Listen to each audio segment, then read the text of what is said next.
भला किसने सोचा था यमन जैसा एक गरीब देश जो पिछले कई सालों से गृह युद्ध और भूखमरी से जूझ रहा है, वो इजराइल के खिलाफ आवाज उठाएगा।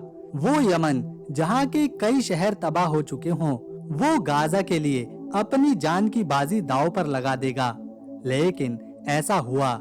यमन के हूथी विद्रोहियों ने वो काम कर दिखाया जिसे बड़े-बड़े अमीर और ताकतवर अरब के देश तक नहीं कर सके।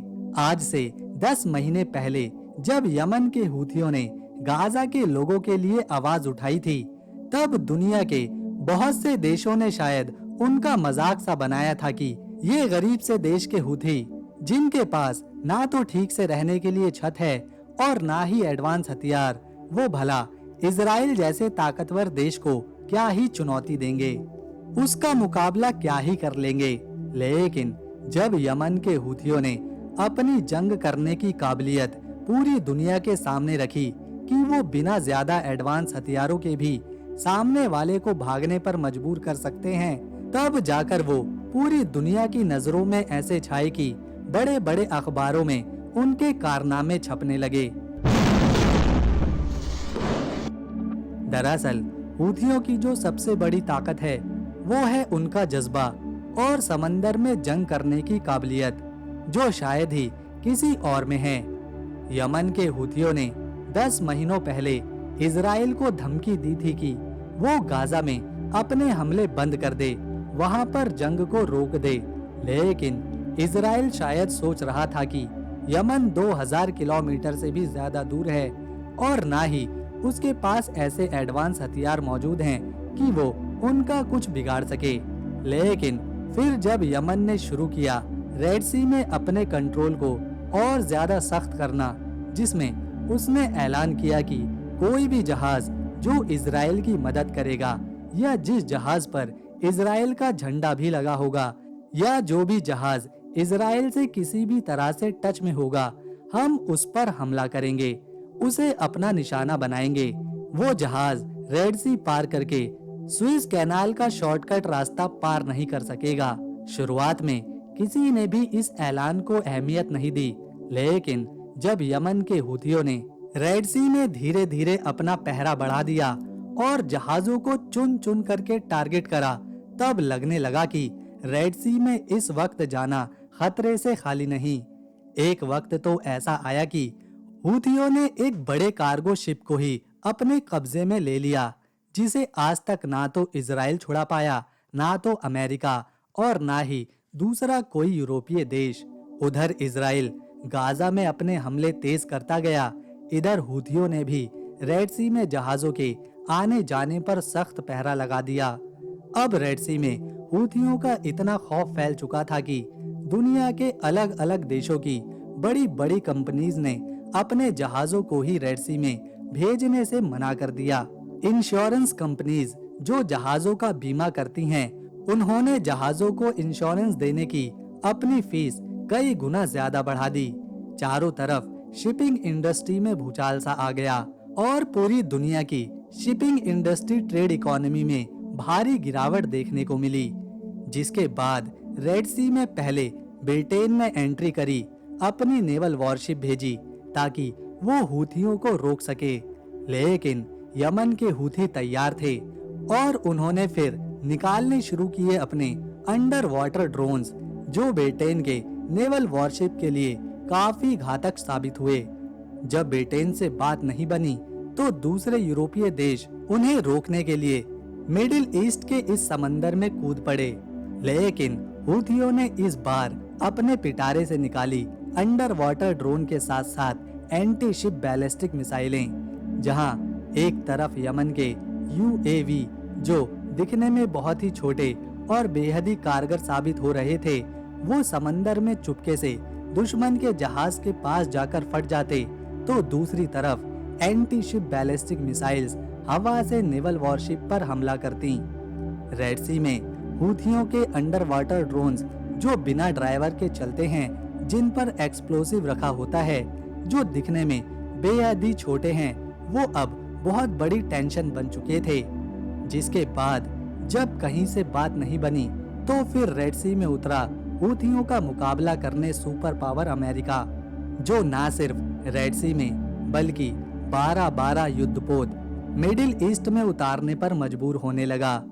लेकिन एक तरफ यमन के हूथी अब ना तो किसी से डर रहे थे और ना ही एक भी कदम पीछे हटाने को राजी थे। उन्होंने अब अमेरिका से भी निपटने के लिए अपने खास प्रोजेक्टाइल हथियार निकालना शुरू कर दिए। समंदर के नीचे से सेल्फ डिस्ट्रॉयर बोट्स, हवा से एंटी शिप बैलिस्टिक मिसाइलें और उनके साथ अब मल्टीपल प्रोजेक्टाइल से वो अमेरिका के सबसे एडवांस वॉरशिप को टारगेट करने लगे। हालांकि कुछ हद तक हूथियों के हमले रोकने में अमेरिका कामयाब भी रहा, लेकिन हूथियों के पास एक और समंदर में बिछा नया हथियार था, जो था माइंस। हूथियों ने समंदर के खास इलाकों को चुनकर वहां सैकड़ों माइंस लगाना शुरू कर दिए, ताकि जब कोई जहाज इनसे टकराए तो वो विस्फोट करे और जहाज को भारी नुकसान पहुंचे। एक तरफ से रेड सी को हूथियों ने अपने मुताबिक जंग के मैदान में बदल दिया था।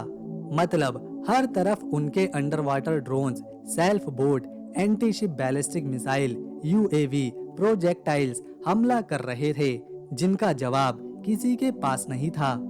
एक वक्त तो ऐसा आया कि ब्रिटेन को अपना युद्धपोत रेड सी में भेजने के लिए क्रू मेंबर्स तक ही नहीं मिले, क्योंकि रेड सी में कोई भी जाना ही नहीं चाहता था।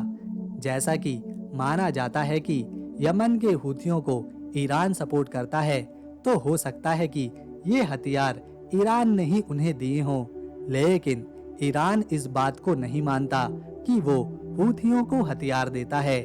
हूथी अपनी सेल्फ डिस्ट्रॉयर बोट्स खुद ही बनाने का दावा करते हैं, जिन्हें वो बहुत ही कम लागत के साथ बनाते हैं, ताकि जब उनकी एक सेल्फ डिस्ट्रॉयर बोट किसी जहाज से टकराकर फटे तो उन्हें कम से कम नुकसान हो और सामने वाले के बिलियंस ऑफ डॉलर के जहाज को बड़ा नुकसान पहुंचे।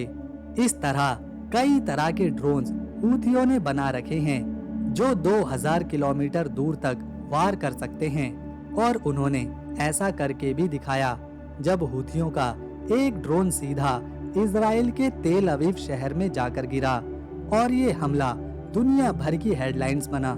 आज के वक्त में हूथियों के खिलाफ रेड सी में एक्सपाइड नाम का एक मिशन चालू है, जिसमें दर्जन भर यूरोपीय देश मिलकर इसे चला रहे हैं, तो वहीं दूसरी तरफ उनका मुकाबला अकेले हूथी कर रहा है। पिछले 2 से 3 हफ्तों में हूथियों ने रेड सी में 6 से ज्यादा जहाजों को अपना निशाना बनाया है, जिसमें 2 तो अमेरिका के बड़े बड़े युद्धपोत शामिल हैं। भला किसने सुना था हूथियों का नाम, लेकिन आज बड़े बड़े देश रेड सी में उनका मुकाबला करने एक साथ आए हुए हैं। फिर भी वो यमन के हूथियों को हरा पाएंगे या नहीं, इस बारे में क्या ही बोला जाए। वैसे भी यमन पहले से ही इससे भी ज्यादा गहरी जंग से जूझ चुका है। भले ही यमन गरीब और गृह युद्ध से घिरा देश हो, लेकिन फिर भी यहाँ के बहुत से लोग आज भी अपने चेहरे पर हल्की मुस्कान के साथ अपनी जिंदगी बिताते हैं। अब अमेरिका हूथियों के खिलाफ आगे क्या प्लानिंग करता है? क्या अपनी एयरफोर्स की ताकत भी यमन के हूथियों के खिलाफ आजमाता है? और आने वाले वक्त में हूथी किस तरह से रेड सी को कंट्रोल करते हैं और अपनी कौन सी समुद्र की नई काबिलियत को दिखाते हैं, ये देखने वाली बात होगी। तो दोस्तों, अगर आपको इन्फॉर्मेशन और वीडियो पसंद आई तो इसे एक लाइक दें, शेयर करें और चैनल को सब्सक्राइब कर बेल आइकन जरूर दबाएं, ताकि आने वाली नई वीडियो की अपडेट मिले आपको सबसे पहले। हम मिलेंगे नेक्स्ट वीडियो में, तब तक के लिए नमस्कार, अपना ख्याल रखें।